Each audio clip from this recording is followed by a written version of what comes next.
One of the things that we do here on the campus of YSU is walk-up evangelism, and we call that street talk. We literally walk the streets of Youngstown State University and engage people with a question that hopefully becomes a bridge for us to engage them with the gospel. So my experience with Street Talk there's been a variety.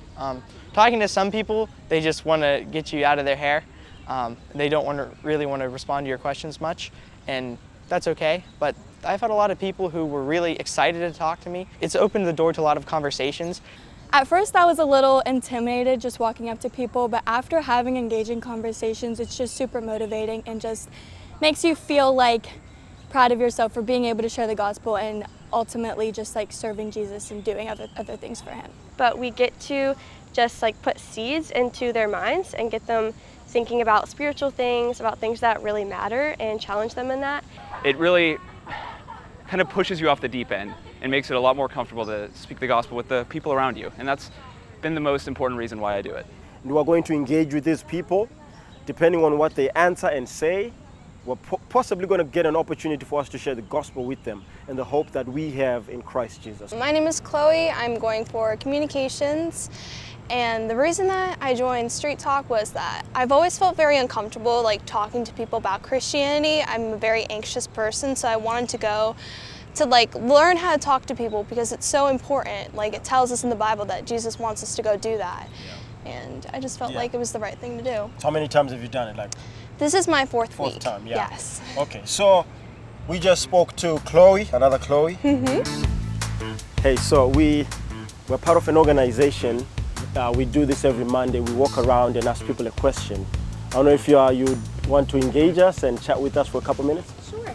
So the question today is, what gives you hope for the future in the midst of the challenges of life?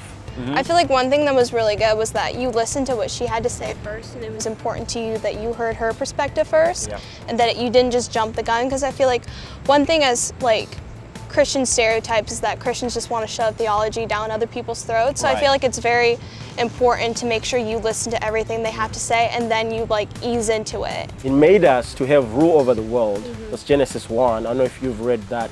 Then in Genesis 3, everything goes down the drain. And we had an opportunity to share the gospel with her today, which doesn't always happen. Jesus, who dies on the cross, and then on the third day he rises again. Jesus rises again as king.